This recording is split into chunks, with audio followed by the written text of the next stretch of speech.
here, very conservative, the hand is like this, and now we can use this pinky, almost like karate chop, to chop here across the center line, and now from here, we can reach to the belt, we can reach to the lat, we can even, if he releases, move around behind our partner, and especially in a jiu-jitsu context. All right, that's it. You ever get a guy that's just like stiff upper body like this? Got long arms. Man, this happens all the time. Yeah. And especially in jiu-jitsu, you get guys just because they don't want to. They don't want you to attack, but they don't really have a lot of great attacks. So you get they just kind of locking out. And judo, I think probably the same thing, right? Stiff arms, upper body, big and strong. Yeah. Breaking through this is very hard. Very hard. Yeah. So let's come up with some solutions. Okay. Right. What do you think? You got some ideas? Yeah, so the way that I was always taught to do it was to kind of chop here, put a bend in the arm somehow. Yeah. And it's hard to do unless you use your second hand. Yes. You know, I mean, you can sometimes come up over the top this way, but one method that I've always found useful is you got to take this hand off the collar. But the thing is that when you're in a position like this, there's not much going on. Now, if Sensei has got a really good solid grip here on my wrist, I'm going to be a little wary about just taking my hand off because I don't want to get pushed across or. But a lot of times what we can do is we can break this grip first. So as he's stiff arming me here, almost like a Roman salute, the hand's gonna come back here. So we put some tension in the jacket, show him our elbow, and then break the grip here. Very conservative, the hand is like this. And now we can use this pinky, almost like karate chop, to chop here and bend the arm.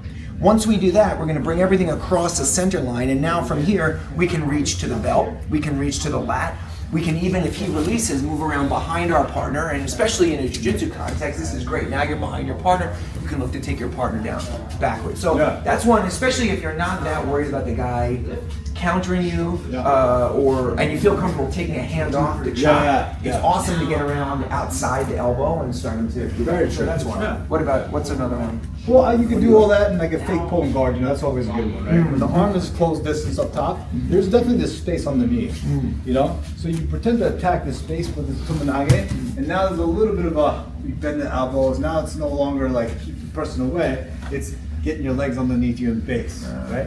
So that's always a nice little thing. I like the adjusting of the gi and bringing the hand down, so now look at this angle of the arm.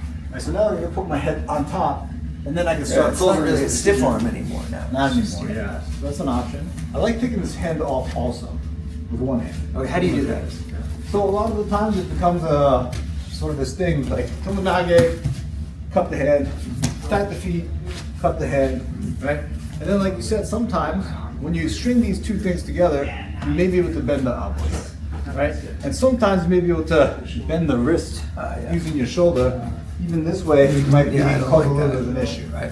And independently, if you keep your arm straight, don't let me do this, right? Don't let me do this. It's going to be very difficult, right? If I fake the guard pull shot, that's one thing, right? If I move, attack coach, and then try to bend the wrist, you may try to take that hand off. But they all kind of, go hand in hand, you know?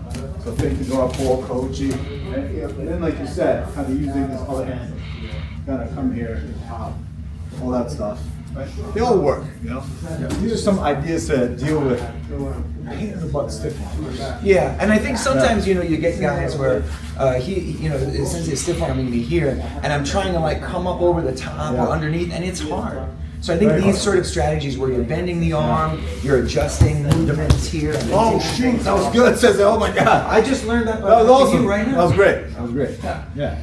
But yeah, like I think sometimes I'm trying to fight the arm in and underneath and all this stuff. It's risky. I feel like because I'm like back, you start attacking. So I love just kind of like adjusting and then chipping away at this hand. You know, and then maybe you let them think that this hand's coming and then attack this side here. And now all of a sudden, we're playing a different game here.